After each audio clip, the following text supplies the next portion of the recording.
Je suis cet après-midi la voix de Bernard Grasset, qui est auteur, dont je vais vous lire quelques mots quand même sur cet auteur, et qui a écrit sur cette phrase de Clémenceau « Faites votre destinée ». Donc Bernard Grasset vit en Vendée, travaille à Nantes, consacre ses temps libres à l'écriture poétique, la pensée philosophique et la traduction. Poète, marcheur et explorateur, passionné de peinture et de musique, il essaie à partir de lointaines sources culturelles de tracer le chemin d'un moderne humanisme de l'intériorité.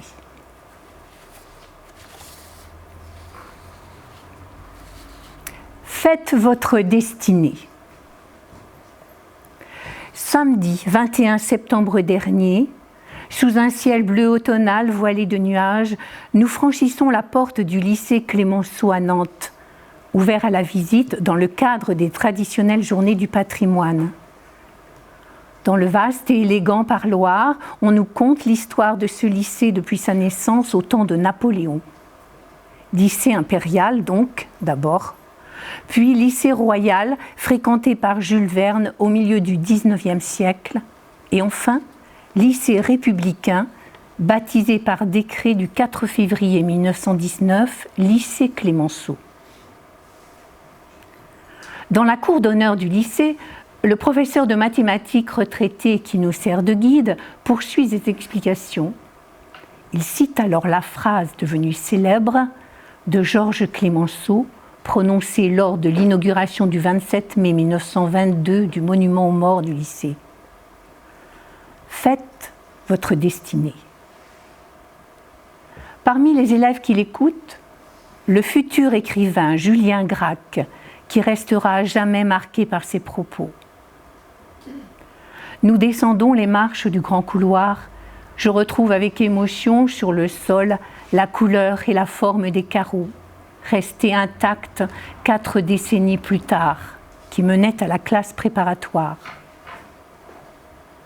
Au long du couloir, je m'attarde sur certains portraits d'anciens élèves avec leurs notices biographiques. Paul Ladmirault, musicien de la nature et des légendes. Tristan Corbière, le poète maudit. Paul Nizan, l'écrivain, ami de Sartre. Olivier Messiaen, le musicien de la lumière, fut élève de 1918-1919 et obtint le premier prix de musique vocale et de catéchisme.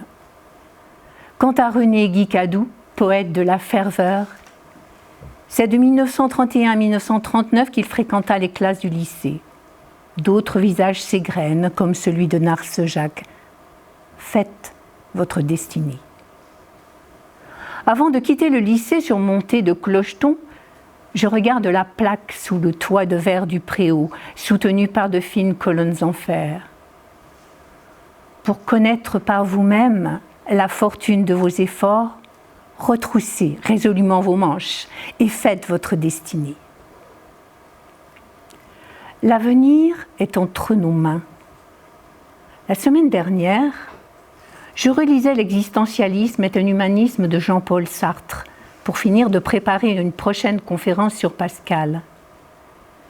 Et en lisant certaines des phrases de ce livre, je ne pouvais que me rappeler le discours de Clémenceau dans le lycée où il fut jadis élève. Alors que l'homme politique invitait à faire sa destinée, le philosophe écrit de son côté que l'homme sera tel qu'il se sera fait, qu'il est responsable de ce qu'il est, que le destin de l'homme est en lui-même. Nous sommes libres de créer et d'inventer ce que nous serons, d'accomplir notre vocation dans le monde des humains. Et en créant l'homme que nous voulons être, nous créons une image de l'homme qui, selon nous, devrait être. Disparu en 1929, Clémenceau ne pouvait connaître l'existentialisme et par ailleurs, il s'adresse à des lycéens, non à des philosophes comme Sartre. Mais on ne peut manquer de trouver là quelques convergences entre un discours pédagogique et un discours philosophique. Parcourant Ésope, je lis dans la fable du naufragé une invitation à l'effort. Quand le navire chavire, il faut travailler à se sauver en nageant, sans attendre immobile le secours éventuel d'Athéna. On retrouve dans le Bouvier et Héraclès du fabuliste grec l'exhortation à tout mettre en œuvre pour se sortir de l'épreuve. Quand le chariot tombe dans une profonde ornière, le Bouvier implorera vainement Héraclès s'il ne se met pas au travail pour s'en sortir. La Fontaine reprend le thème dans le Chartier en Bourbrier pour conclure par « Aide-toi, le ciel t'aidera ».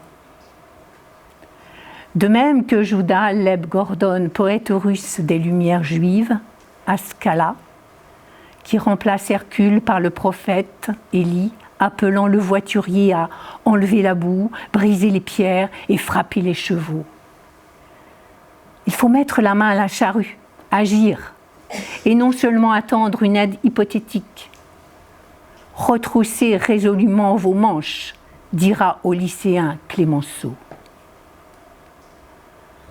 Sans doute plus que chez les fabulistes, ce dernier trouvait-il l'inspiration de ce discours du printemps 1922 dans l'histoire, les personnages qui y ont joué un rôle important depuis l'Antiquité.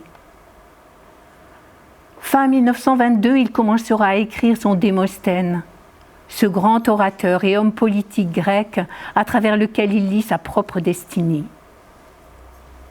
Frappé très tôt par le malheur, Démosthène veut obtenir justice et à force d'un travail acharné, devient un célèbre orateur politique qui défend avec passion les causes auxquelles il s'identifie. Autre source possible d'inspiration de Clémenceau. Sa compréhension du caractère vendéen comme empreint de combativité, de ténacité, de courage, de libre indépendance. Autant de vertus aptes à tracer de singulières destinées. Bonne fortune ou providence?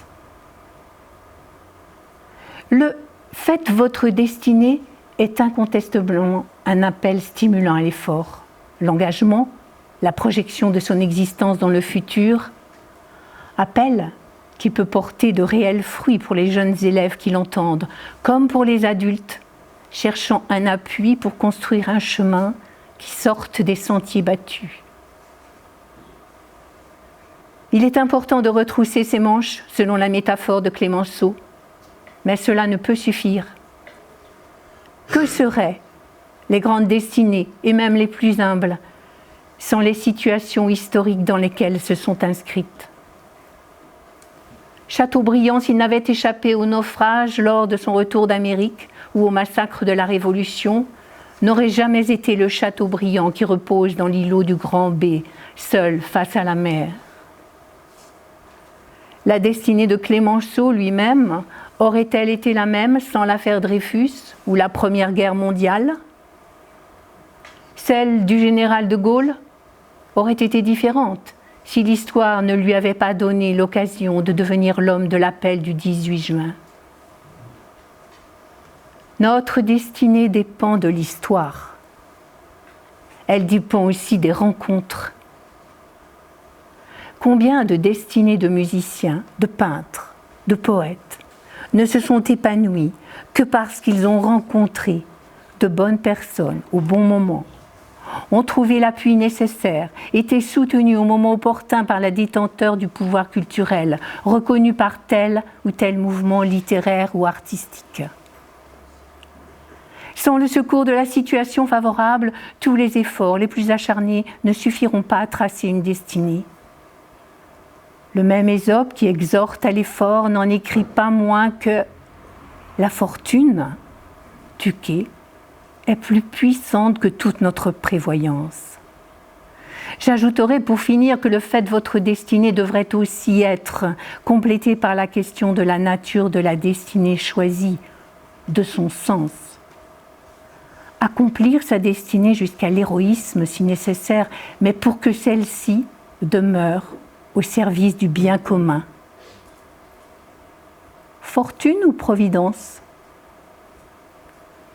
Il est important d'avoir un projet de vie, d'y travailler dès maintenant avec constance, de ne pas craindre les heures de labeur, de donner un axe à son existence. Il importe aussi que ce projet ne soit pas simplement un projet de réussite personnelle, mais de réalisation de toutes nos richesses reçues, de défense des valeurs auxquelles nous sommes le plus attachés. Travaillons à créer notre destinée, mais sans ignorer que le hasard ou la providence jouent aussi un rôle essentiel. La destinée humaine peut résonner avec éclat comme l'allegro d'une symphonie de Beethoven, ou plus humblement, comme le murmure d'une mélodie de Federico Mompou. Pour conclure, si je puis me permettre de paraphraser une citation d'Ignace de Loyola, à la fin d'un libre commentaire d'une citation de Clémenceau, je dirais qu'il faut agir comme si tout dépendait de nous, en sachant que tout dépend de la providence, si l'on est croyant, ou du hasard, de la fortune, si on ne l'est pas. Bernard Grasset, lundi 11 novembre 2019.